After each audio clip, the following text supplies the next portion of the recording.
Well, it's like we're excited that it's Monday. It's 11:30, and he's here. We're disappointed that he's got a shirt on. I don't know what that's all about. It's inclement weather. The great Mark Putnam. Yeah, okay, so you didn't think that would be appropriate? Yeah. It's inclement weather as opposed to Bill Clement weather. Nice, very nice. And in your honor, I had to post a shirtless picture the other day there in the gym. So yeah, I saw that. I said I think they should change. Everybody, is that Jack? What do you mean? No, it's Tom. No, Jack. Oh, jacked. All right.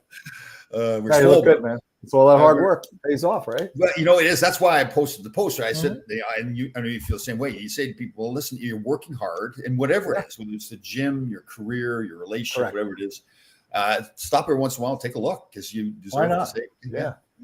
But just don't look too long. Exactly. Yeah. I gotta get back to work. How was your weekend? It's good. Did some work on Saturday and yesterday as well. And I've been so I went to the doctor Monday for physical after we spoke. Oh, that's right. Yes. As far as general health is fine. Just have this nagging groin issue I think I spoke about.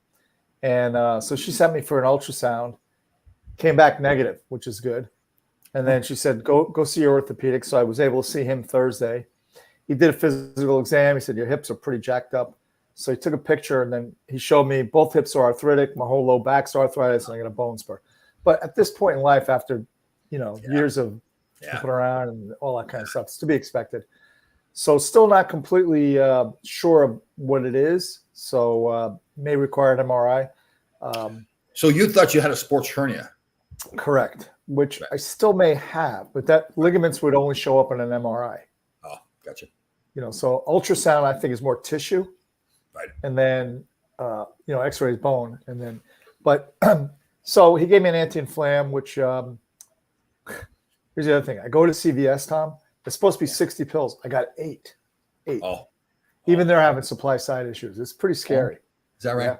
Yeah. So speaking of CVS, you would have been, I don't know if you would have been proud of me, you would have been laughing at me. So I'm, was it Sunday morning? I'm pulling out onto a main road and it's a light there. The light turns green. Obviously then that means it's red coming the other way. Well, this guy comes plowing through the red light. Now it was, I was able to see him coming. So it wasn't that big of a deal. So he speeds. So I'm thinking, you know what? That's it. I'm in a bad mood. I'm not letting that happen. I follow him. He goes into the CVS about a quarter mile down the road. I pull into the CVS right behind him. Guy gets out of the car. Big guy. He's a buddy of mine. He's a police officer with Portchester. I haven't seen him in years. He started laughing. He says, "You chased me down, didn't you?" Yeah, he figured it out. Yeah. Oh God, it was hilarious. I said, "Yeah," and I haven't done something like that in years. I can't remember. There was a player years ago I got a call about. I won't say what team or what player, but apparently he got kind of in a situation similar to that.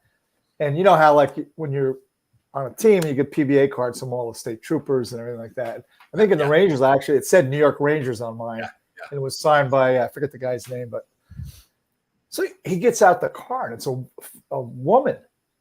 And he flashes this PBA card because it's got a shield on like he's a cop. Oh.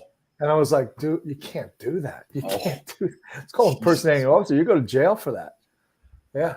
So you get it. It does get the better of you, but one of the things that we teach, like in survival skills, is you don't teach a lesson. Yeah, I know. You're not there to teach a lesson. You just do what you got to do and then move on. Yeah. And the funniest thing, once it was my buddy, then it was like I realized how stupid I was. What if it had been some guy with a gun?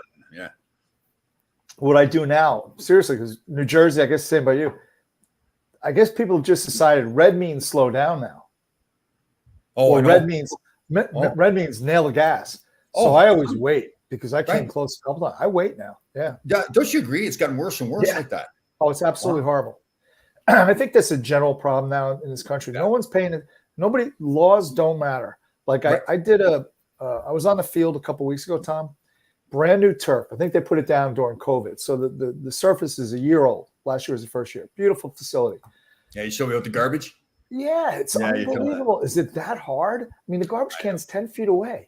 It's really sad. I agree with you. I think more and more people just in general with a lot of different ways have just said, screw it. I'm going to do what I need to do for myself. screw everybody else. The shopping carts, to me, that's an indication of where your society is. I know. You know, like they just can't put it back, and the thing's right there. You know, it's true, isn't it true? And I go out of my way now, so I park the farthest way I can, so that I get more exercise, and then my car doesn't get dinged up. But I still make sure because nobody else will do it. I make sure I walk my cart back just to show you.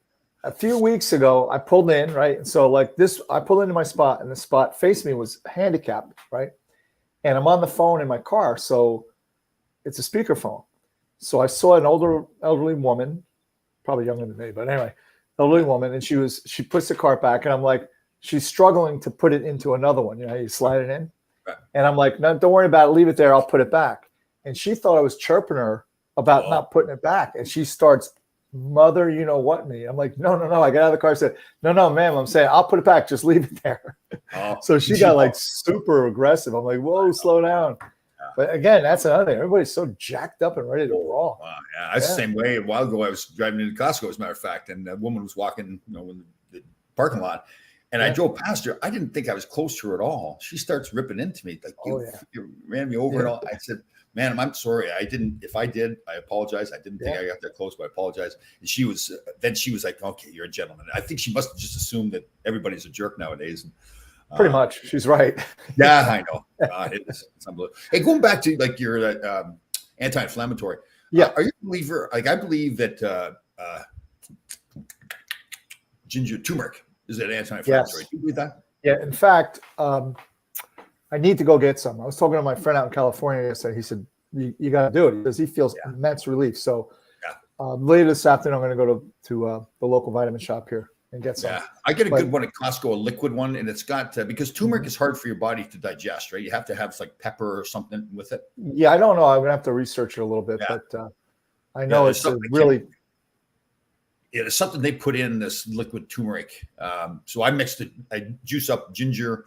And I mix it with the liquid turmeric and drink that every morning. And it seems to, Yeah, I have to do that. And also, I want to research anti-inflammatory diets. Now, it was a while ago, but Bruce Driver had his nose done. Yeah. He busted it up like we all did. But his surgeon said his surgeon put him on and I have to ask him what it was, an anti-inflammatory diet for a month leading up to the surgery.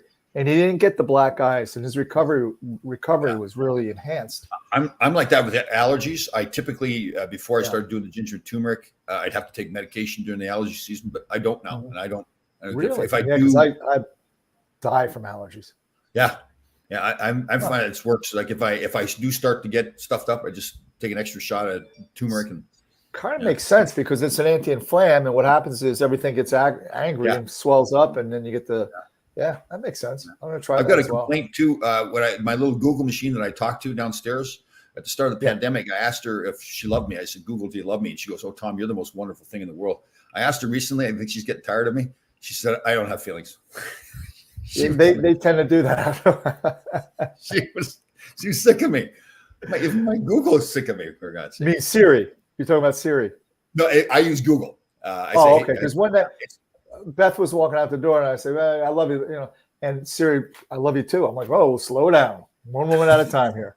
Do you know who Siri is, by the way? No. This is straight up Sue Bennett, married to Kurt Bennett. Oh, it was really? Kurt Bennett's first wife. Is Siri? Oh, wow. Yeah. Wow. You know who does the? You know what I thought was interesting? You ever seen the NHL films? Oh yeah. Do you know who does the voiceover on that? No, who? It's Liev Schreiber. Oh, Liev Schreiber. Yeah, he does. He does. So I'm going back, I don't know, 6-7 years ago. There was a guy here in Hackensack, New Jersey, who had the skating treadmill. He had a training area, a little piece of ice too, a little sheet. So I was doing some work there, and I walk in and I could see the ice, and there's a bender out there, kind of just hanging on the boards. He goes, "Mark, go give this guy a private." So I go, "Okay, well, whatever." Half asleep. I go out there, and it's Liev Schreiber. Oh. I'm like, "What are you doing? What's going on here?" And he was the coolest guy, really like just a regular guy. Like he wasn't all full of Hollywood. Yeah. And all I had to teach him was how to get over the wall because he was doing that film Goon. Oh, yes. And at the time I said, "So what are you doing? Are you gonna like doing it?" He's Goon. I said, "Oh, is it?" He goes, "It's kind of a goof." That's what he said to me about the movie. It's kind of a goof, like comedy. And that was it. Yeah. So, and I like that show too. I like that. It's good. Yeah, it was cool. And he was, like I said, he was a really down to earth guy. And then I didn't know much. I know he'd been in so many great Manchurian Candidate. He's done, and just about every HBO sports is his voice. Yeah. You know, when they do the documentaries, it's always Liev Schreiber. And then I Googled him. He's a pretty cool guy. Yeah. For whatever reason, I didn't think the voice matched with his, sometimes you hear a voice and you think what the person's going to look like. Yeah. I didn't think it matched, but now obviously. But he does a ton of voiceovers. So then when I Googled him, I find out his parents are hippies. He grew up on a commune and everything. Oh, yeah. It's pretty interesting. Yeah. Wow. He's a great actor. You ever follow that story of Pat Tillman, the football player that was killed in action? Oh, yeah. Which story? It came to mind because you talk about hippies. The parents were somewhat kind of that lifestyle, right? They kind of lived like that. Yeah. That is a fantastic story too, right? I mean, here's this guy, really NFL football player, patriotic guy, always was doing something, just lived his own life that he wanted to live. Then after 9/11, he volunteered to go in and was killed. And his brother went in as well. Yeah, and another one of those things too. They tried to lie about how he was killed. He was killed by friendly fire, and they tried. It wasn't friendly fire thing, but there's a thing that they call VUCA, which means volatility, uncertainty, chaos, and ambiguity. Ambiguity, right? Is that right? Yeah. Meaning that combat is just no rhyme or reason, and so the story goes they were hit, and they got out of their vehicles, I think, and started to go up a hill. And then a second group of Americans came in and started firing, and it's an accident. But yeah. But why did they lie about it? They're trying to. I guess he was this star athlete. I guess this is who he was. Yeah. Yeah.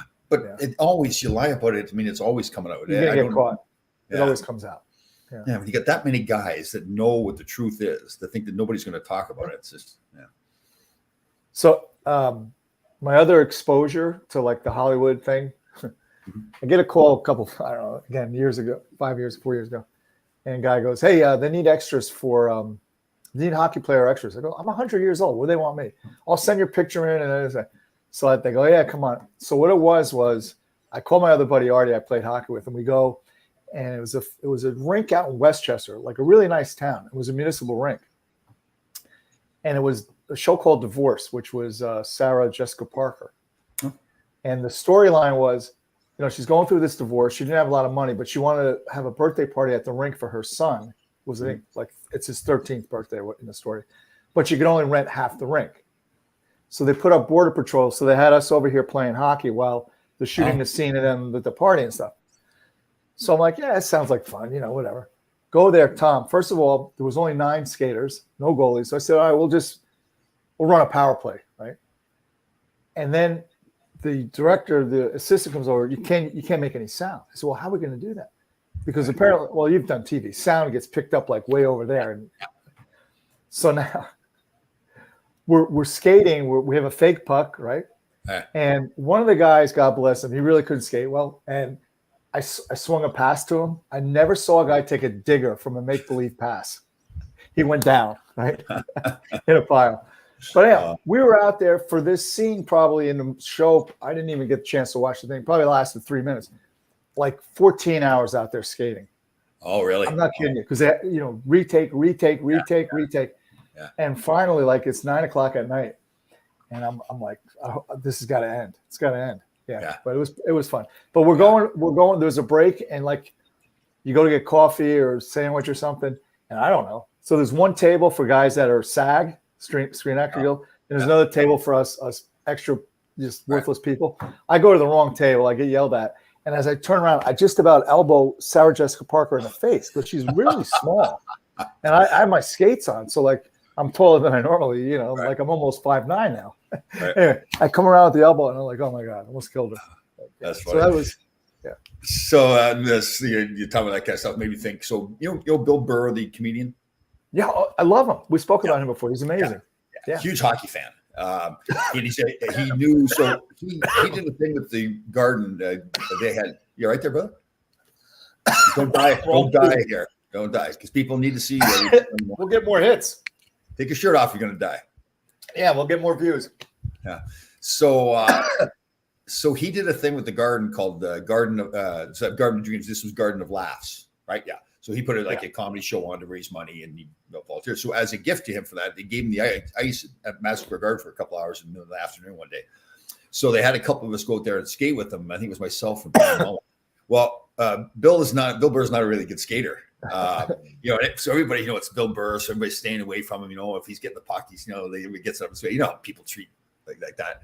So we're in the corner. I just dropped him. I put the shoulder right in his chest, dropped him right here. And everybody's like, "What are you doing?" He loved it, all right. I mean, he's like one of the boys. And so we've been good friends since then. And he comes in the area. I go to shows and all that kind of stuff. But it was funny. We had another case like that too, where this area where it was, not just this area, but Greenwich is a very wealthy area. So a lot of these really wealthy guys build rinks, like a full size rink or like a covered rink and everything right in the backyard. And there's one guy that has one in, I think it's Greenwich or Stanford. Same thing. Guys where, he'd get the puck and he couldn't skate at all. So everybody just gets out of his way. So same thing. I dropped him because I figured these guys want that. They want to be part of the action, right? So I dropped him and he's down and he's just loving it. He's got the big grin on his face. Like, this is great. Yeah. They had that, was it tomorrow? Children's, some kind of game at the Garden. It was all celebrities.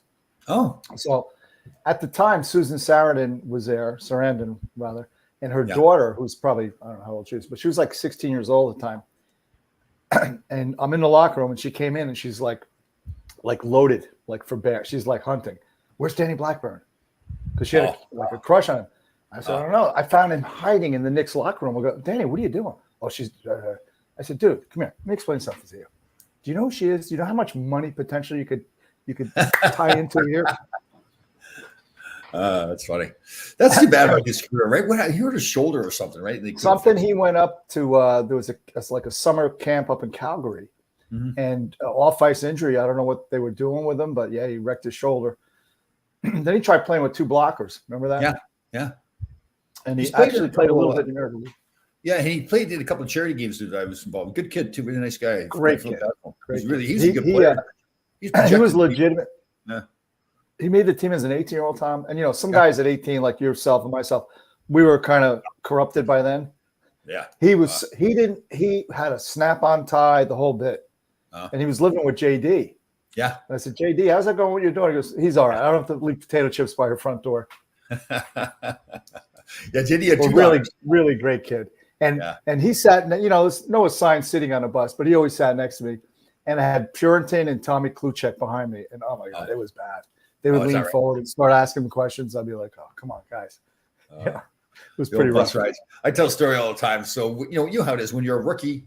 I think it's still the same way. The veteran player, kind of a rite of passage. The guys, usually trying to help out the rookies, give them advice.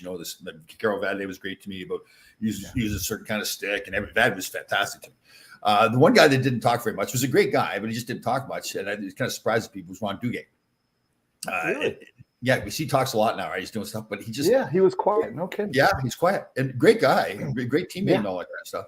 But I tell the story. We were on the bus one time, and it must have been my rookie year because as a veteran, I was always at the back of the bus, but I was up near closer to the front of the bus, and Dukes is sitting in front of me, I believe. And he turns around to me randomly, and he never again, I want to be clear, he was a great guy, but he just didn't talk. But he turns around and he goes, Tommy, I got some advice for you. And I'm thinking to myself, this is a big moment. Ron Duguay doesn't talk to very many people, and he's choosing me, and he's going to give me a piece of advice. I'm thinking, I really got to pay attention here. So he turns around and goes, sleep's overrated. You only need 2 hours of sleep every night. And then that's all he said to me. Don't let Brendan Duffy hear that. Oh, I know. It was just hilarious because the way he did it too is like he set you up. Yeah. Yeah. Set it, got it done. Put you up on a tee and then get it back down again. That's funny. I tell that story now. I was an MC at an auction. I was an auctioneer actually at what was it for ice hockey in Harlem thing, a golf tournament probably 3 or 4 years ago. And so Dude was there, and I told the story. Of course, I really added to it a lot. Like I said, that's like the music was going, and the lights, came up and the whole bit, and really played it up pretty good. But he gets kicked out of it too because he remembers doing it, and that's like I said, to watch him. Grester and I were talking about the other day to watch him talk now. The way much he talks, he's like he didn't talk that much ever in his whole career. Yeah. Did you have this? I didn't know that. I thought the picture I saw was Photoshopped. Did you happen to see the picture with him, Sarah Palin, and Donald Trump? Did you see that picture? Yeah. So is it just something recent? Yes, it was recent. I guess Trump was in Alaska. I guess saying that he was going to be running for president in 2024. Mm-hmm. And so Sarah Palin was on one side and Dukes was on the other side. He's in That's there. great. Yeah. Oh, he's rolling with the big dogs now. Yeah. Deputy Doogie. We call him Deputy Doogie. He's going to be Deputy Doogie. Yeah. Good for him.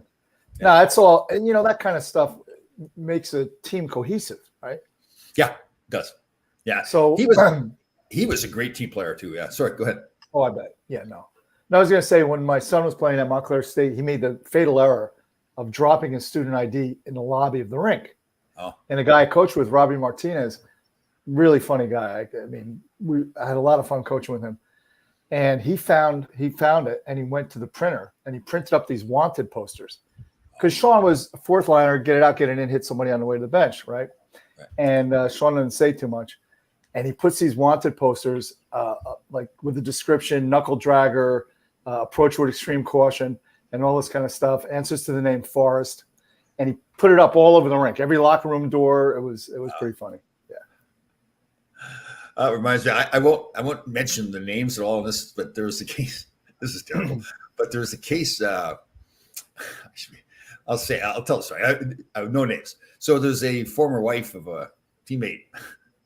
Was no, I'm gonna get in trouble. I can't. We'll talk about that later. Yeah. But just to fight me, start.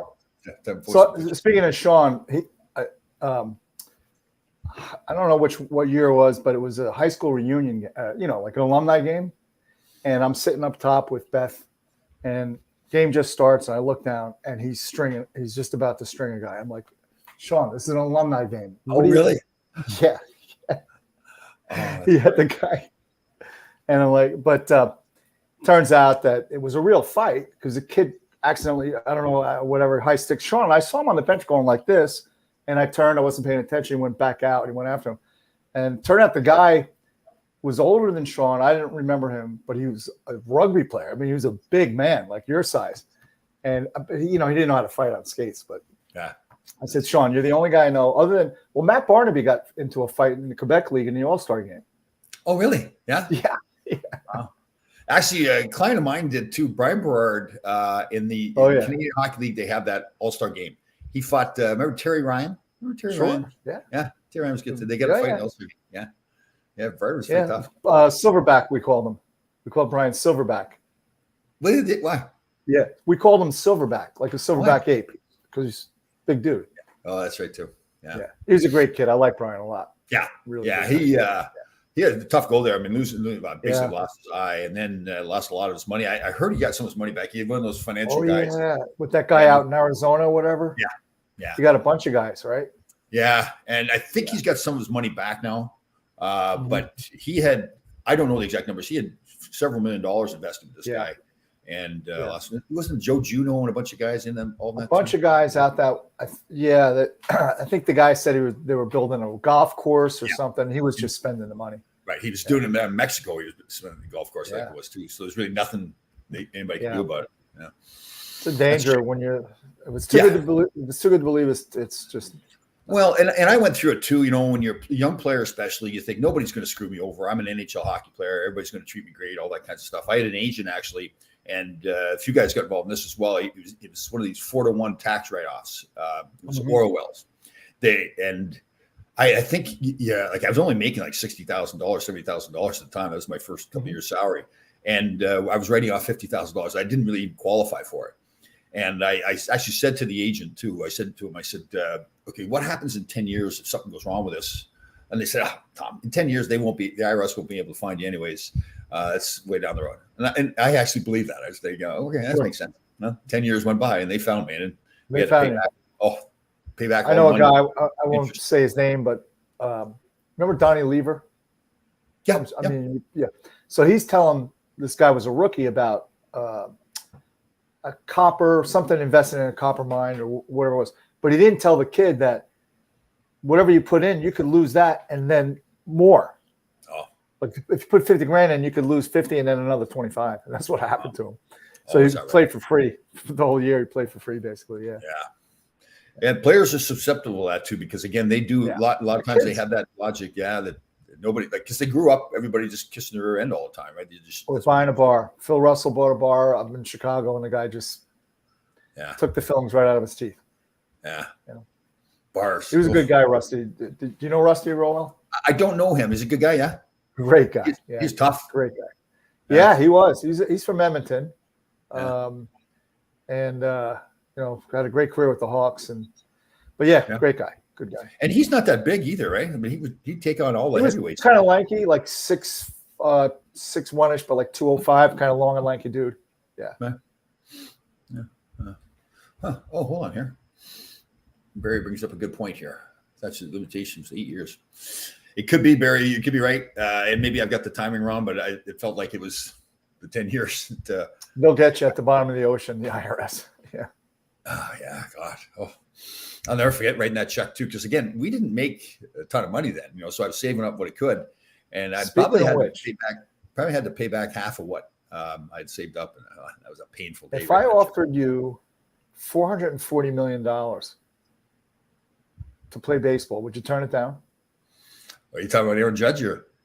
No, Juan Soto, is that his name? Oh. He turned down a $440 million contract. It's over 15 years, isn't it? Isn't that what he was complaining about? I don't care. I don't care. It's $440 million. The money, the basketball money now, too, $40-50 million a year these guys are making. Man. I remember when I was a kid reading I used to get this baseball magazine. Will Pete Rose be the first $100,000 player? Yeah. That's remember because Derek Sanderson signed like $1 million contract or something. He was the highest paid athlete at the time. Philly and WHA. Yeah. And he said, I don't fly. I won't fly. I don't do any road games. We're only playing home. Who's this? Derek Sanderson? Yeah, he was scared to death to fly. So he told Philadelphia Blazers, I think they were. Right. He said, I'll play for you $1 million, but I don't play road games. I only play home. And they went, all right. Really? Wow, I didn't know that. Do you ever met Derek Sanderson? No. Yeah, I've dealt with him. He actually, the guy that ripped off all players like Berard, Phil Kenner. Alan Eagleson. Oh, who was it? Phil Kenner is the financial guy. Okay, yes. Yeah. And he actually worked with Derek Sanderson. Derek Sanderson was in the financial world. Derek then found out that he didn't trust this guy and told all the guys, listen, you need to stay away from this guy. Yeah. And then stopped working with him. But guys wouldn't listen. So. Well, it's an interesting story about Derek. I mean, Bobby Orr pretty much got him in treatment and everything like that. Yeah. And Derek tells the story. He goes, he was in New York City, basically almost homeless, there was a guy sleeping on a park bench, and he had a bottle of wine, and Derek was trying to pull the bottle of wine away from the guy, and the guy woke up, and he got all angry, and Derek said, hey, don't you know who I am? And the guy goes, yeah, you're a drunk like me, and give me my bottle back. And that's pretty much his epiphany, where he said, you know what, I got to get help. Yeah. And he did really well. I'll tell you, it says a lot all over Boston. It says a lot about Bobby Orr that he stayed tight, even during all those bad times with Derek. Because Bobby Orr's got a reputation too of a really classy guy, and he could have taken the stance that, listen, you're going to ruin my reputation, but he didn't. He stuck with Derek and really helped him. I thought that was pretty cool. You know who is like that as well, Thomas Mario, with Kevin Stevens. Oh, treated him really well, took care of him, got him an enormous amount of help. Yeah. I can see that. We during the season, or was it? I think it was during the season. The Rangers. There was a couple of fans that bought a package, Ranger fans, and they flew me in with them to a Pittsburgh game. And I don't know how we went up there. We got invited to go up to Mario's suite, and went up there. And he had a bunch of old teammates, Pierre LaRouche and him, really good friends. Pierre LaRouche. Actually, I'm going to try to get Pierre LaRouche on our show on Thursday. But they were all awesome. Yeah, Pierre's a great guy. Yeah, a fantastic personality. Yeah. I'll never forget the line he had. He was playing Montreal, and he was a 50-goal scorer. And somebody said, well, you should be doing better defensively, or something like that led to it. He said, listen, they're paying me $250,000 a year to score goals. If they want to help me to back check, they'll pay me another $50,000. 300. But awesome. He said that, but he was a really responsible player. Obviously, he wasn't a great defensive player. He was a great offensive player. But he tried to do his job defensively, too. Go ahead. Story about Mario. He, I think his very last game of junior, he had to tie Guy Lafleur's scoring record with Quebec Remparts. And I think Guy Lafleur may have been the GM at the time. I forget the story, but he had to score 5 points to tie Guy Lafleur's record. He scored 11. He had 5 goals and 6 helpers. Yeah. They said if he didn't have a bad back, we wouldn't be talking about Gretz as much. We were talking about Mario. I know. Yeah, I agree. Gresh and I tell a story all the time too. So Ted Sater had come in, probably the most hated coach in the history of the National Hockey League. And to prove a point that he was the boss, he sent Pierre LaRouche to Hershey, Mike Rogers and Nick Fotiu to Hartford, Glenn Hanlon to Adirondack. And it was stupid. So we partway through the year, we're out in LA on a road trip. We're all sitting out by the pool, and we had a hard time scoring goals. And it was myself, Gresh, and Bob Brook were the captains. Oh yeah. And so Ted Sater comes over. I don't think we had a vote. Gresh has a vote. I can't remember if we had a vote or not. So Ted Sater comes over and says, "Well, do you think we should call Pierre up?" Now, Gresh and I are good friends with Pierre, first of all, but we're also realizing he's a pure goal scorer. He scores 50 goals a year. And Ted's asking, and Bob Brooks kind of hesitating a little bit. And we're going, yeah, we should call up Pierre. We never should have sent him down in the first place. But that's funny. So he came back up and scored goals. But that was great play. Yeah, that was one of the weirdest years I remember, like sending those guys down. It's like trying to ruin their careers, trying to finish them. Yeah. Like it's trade them away if you don't want them. But yeah. Kind of like what Muck did to John McClain, sent him to Manitoba. Oh, I didn't know that. Oh, yeah, playing in the International Hockey League. Oh, he just absolutely buried him. I hate that. He said he was the laziest player he ever saw.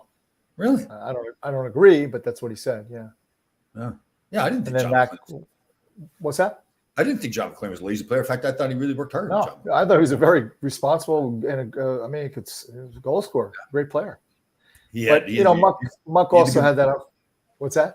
John McClain had the good one-liners too. He's good. Oh, he was great with one-liners. Oh, we got in a battle. I was over there with the Kings. We were playing out in LA, and he was New Jersey, and I think he was captain at the time. And I said something smart alex to him, like, "Who'd you have to take care of to have that senior New Jersey?" He says, "Who'd you have to take care of to still be in the league?" Exactly. I was like, "Yeah, he was really good."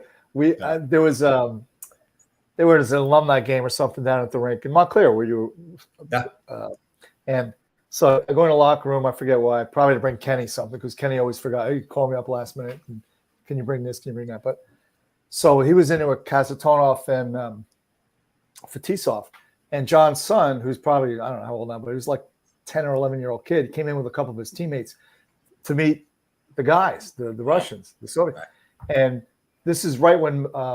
That movie Miracle came out. Right. And John's going, "Hey guys, you know the movie Miracle? Yeah. These are the guys they beat." And he starts. That's funny. Good stuff. All right, good to see you again. We'll just point out a shirt on, but it's just, I guess the weather's the weather. It's the weather, man. Yeah. All right, brother. See you next week. See you, everybody. Have a good one.